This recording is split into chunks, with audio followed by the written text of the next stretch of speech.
You finally decide to invest into a franchise, and now you came across 2 or 3 or 4 different brands in the same segment, and you're trying to make a decision which one's the best for you. Hello, my name is Joe Souza. I'm a partner at Friendship Consultants, where we help individuals look for, vet, and invest into purpose-driven franchises. Today, we're going to talk about 5 different ways you can compare different brands and see which one is the best for you. First and foremost, you want to make sure that there are available territories for that franchise. So if you're comparing different brands and one has no availability within the region you're looking for, that's a very easy decision right there, because there's no way for you to go with this one. A lot of people make the mistake of diving deep into a franchise before they check any availability in the area, just to really waste their time, because franchisors don't like to have franchisees competing in a territory, so they usually assign territories. So the first thing you want to find out is, are there any availability in this region that I'm looking for? And if they are not, you also have the option sometimes to look into a different territory if you're willing to move, or if you're willing to do a commute, sometimes an hour, 2 or 3 or more. Some franchisors would allow that. But if you're looking at a specific territory, you want to make sure that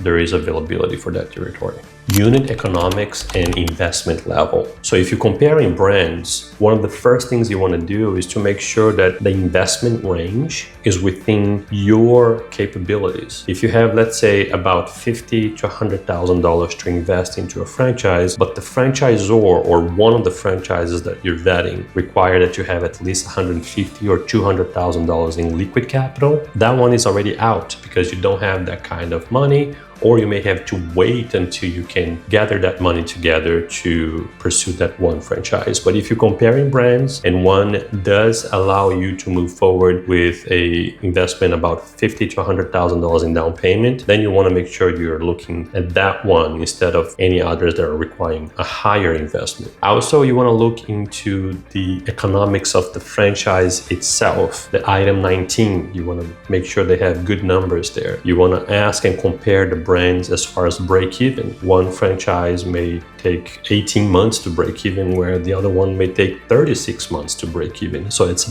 big gap, and that's gonna translate into a higher investment in the long term. So you wanna make sure that you're looking for the economics and the finances of each of these brands very closely so you can make a best decision. Franchisee satisfaction. This is a very important thing for you to look for and compare within different franchise brands. This is the time that you're usually going to talk with existing franchisees. Yes, you can look online for surveys and reviews, but you won't really know for sure until you get the chance to talk with existing franchisees. And if you're comparing brands, I highly recommend that you ask the same questions so you see how they will answer and see what makes the most sense. And once again, if you talk with people that have been months and sometimes years, they will tell you how it feels and if they're satisfied. Be careful to only talk to a handful. Sometimes you ended up picking the ones that are not completely satisfied. That doesn't mean that the franchise is not a good franchise. Try to have a larger sample. I usually say if you talk to 10 or more franchisees, that should be a good sample for you to make your own decision. But if you're comparing brands, this is likely one of the most important aspects of your journey. And I even made a video about this that I'm gonna leave in the description.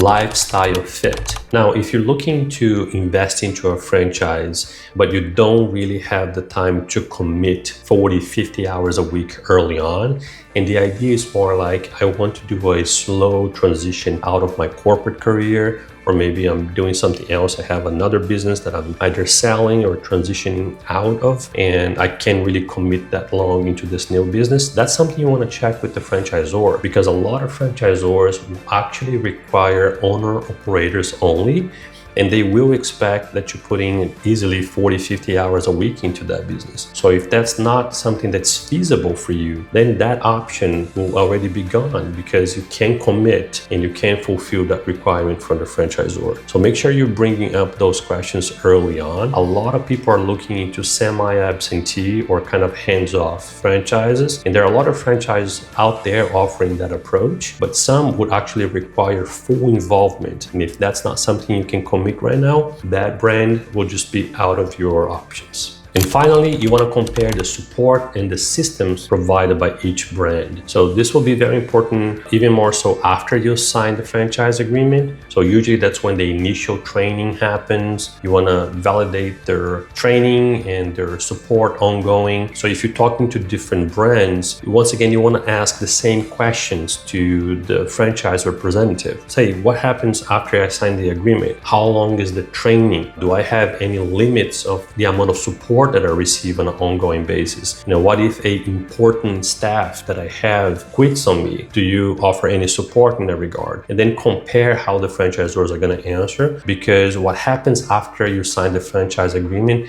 is really important for the long term of that business, and the amount of support and how robust the system for each franchisor, it's really important for the long tenure of your business. Ask the same questions for different franchisors, gather the answers, compare them with each other, and that way you can make a better decision. And that's it today on how to compare different franchises if you're in the market looking to invest into a franchise and going through different brands and talking with different representatives. So I hope this was helpful in your journey. And if you are at the early stage and if you need someone to help you go through this process, please reach out to us. That's all we do here at Friendship. We help people like you to look for, find, and invest into purpose-driven franchises. Till next time.